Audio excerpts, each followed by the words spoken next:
Hi, my name is Jade, and I've lived in Marin County for over 25 years. I'm the mother of two, and my 19-year-old son has autism, so I'm also a caregiver. He attends the Oak Hill School, which is here in San Anselmo, and he's been there for many years. And I wanted to participate today because I just wanted the community to hear from a caregiver about what it's like to have a son who one of his challenging behaviors is that he runs away when he gets stressed.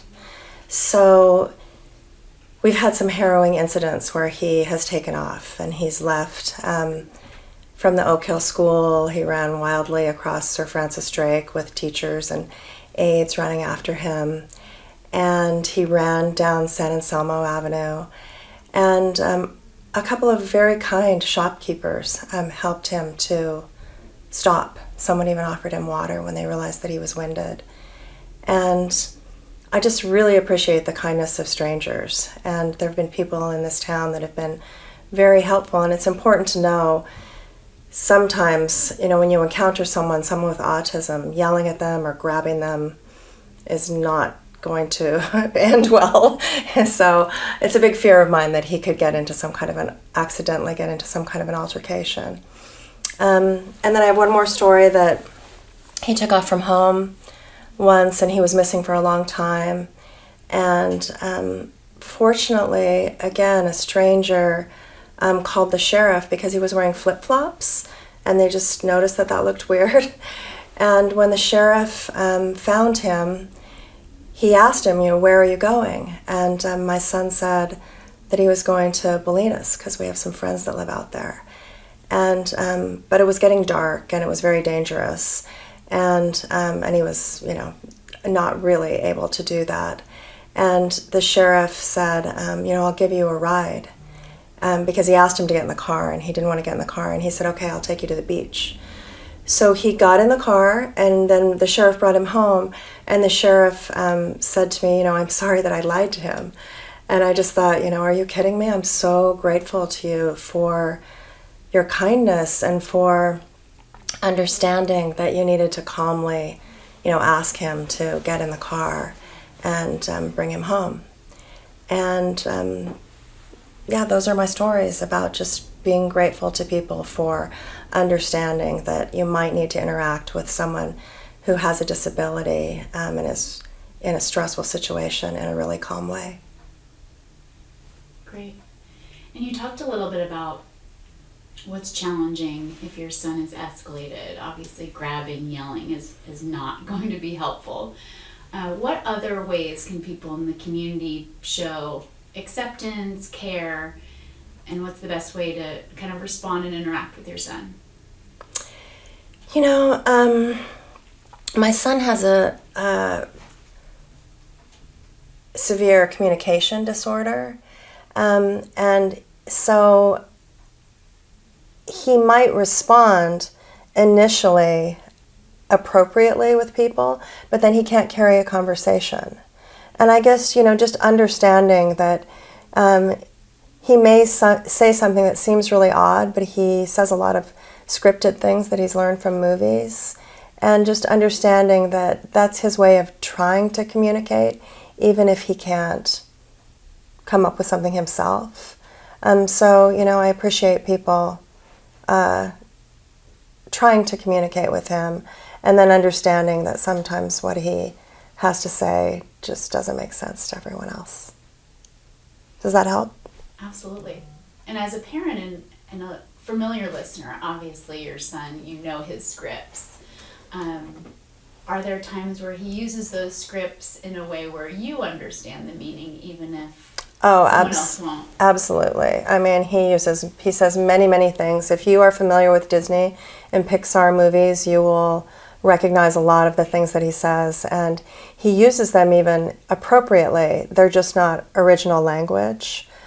So sometimes he says things that absolutely make sense, and they make people think that he really can communicate and that he's really articulate. But the truth is that he's just learned that from Woody, and he's repeating it. those examples. That's really helpful. How are we on time? I know we're trying to... It's 11:11. Yeah, perfect. So do I you... got this down here. Oh, thank you. Do you, so being, obviously your son goes to Oak Hill. Oh, sorry. Yeah. So you mentioned Oak Hill. Do you want to talk a little bit about the school experience and what led you to a non-public school placement here in San Anselmo? Sure.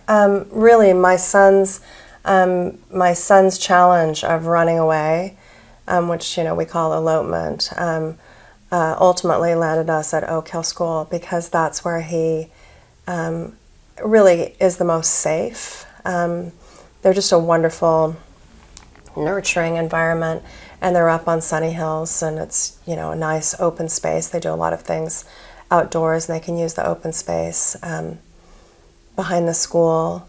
And he was in public school all the way until he was almost high school age. And then it just wasn't a safe fit for him anymore because of his ability to take off. And so that's when we placed him at Oak Hill School. Was that a challenging decision for you and your family, making that change from kind of your home public school to Oak Hill? We live in Mill Valley, and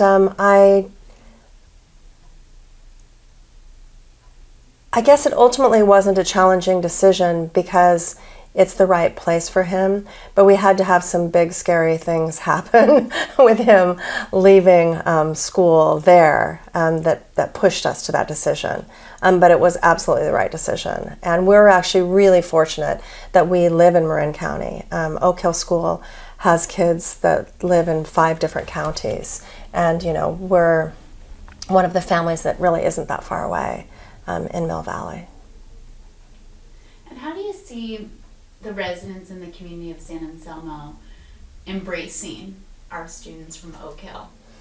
Oh, that's one of the things I love. The kids, they go to the Red Hill Shopping Center regularly, and I know that they are known at Safeway and Pete's, and just being out in the community is such an important thing. And my son has spent time at the library, and I just know that some residents of San Anselmo, at least, are accustomed to seeing the kids from Oak Hill out and about, and I really appreciate that. Great.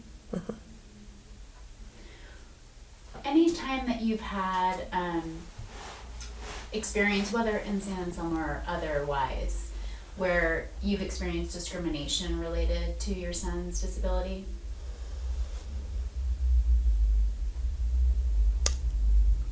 I guess the main thing that I would say is that my son, at first, especially when he was younger, he doesn't have a physical disability, and he looks like maybe he's going to be able to behave appropriately. But then we find ourselves in tough situations, in airports, places that are stressful, and there have definitely, just been a couple moments where people don't understand, like, why is this person melting down? I don't know if I would call it discrimination, but certainly a lack of awareness. And lack of understanding, I think, to your point around disabilities that are less visible. Yes. And an assumption being made about your son and his behavior, and a tantrum versus Right. a meltdown. Right. Do you want to speak to that a little? Well, when he was little, certainly, there's a certain common tantrum behavior in small people, and then it can be quite large when someone has autism, and it's very stressful and very embarrassing, and that feeling of wow, why can't you control your kid, can be really tough, and it can cause people who have kids with autism to be reluctant to be out at all. So And then he does things once in a while that are just surprising. He's the kind of person that suddenly feels the need to jump. And he just, has got this energy inside him that he'll suddenly jump up and down. And of course, that's pretty shocking to someone in the grocery store line because they're standing beside him and all of a sudden he starts jumping. But it's a little weird, but it doesn't hurt anybody. So, but it can be awkward if you're near someone who is uncomfortable. Those are beautiful examples. Thanks. I appreciate that. Mm-hmm.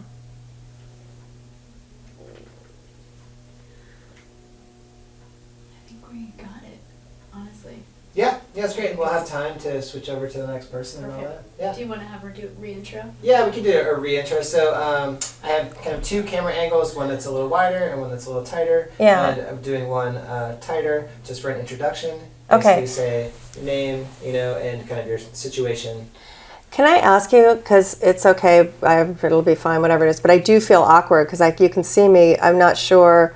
When I do the intro, do you want me looking right at that lens? It doesn't have to be, and that's why Colleen's sitting here. It's Yeah. very, very normal in interviews. If you watch TV and stuff, you'll actually see that people's eyes are going just past camera. Right. I think the biggest thing we're trying to achieve today is a level of comfort and ease. Yeah. And for some people, looking into a camera, it doesn't do that for them. Right. So, I know, that's why you can see. I'm looking there, but I'm looking there.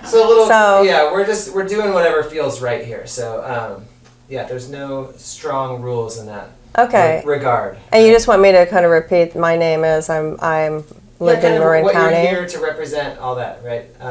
Okay. Go ahead. Hi, my name is Jade. I've lived in Marin County for over 25 years. I'm the mother of two. My 19-year-old son has autism, so I'm also a caregiver, and I'm here today to talk a little bit about what it's like to care for someone with a disability of autism, and specifically the behavior of elopement and running away when he gets stressed. Perfecto. Okay, That simple. awesome. Thanks for doing this, you guys. So Of much. course. Thank you for coming.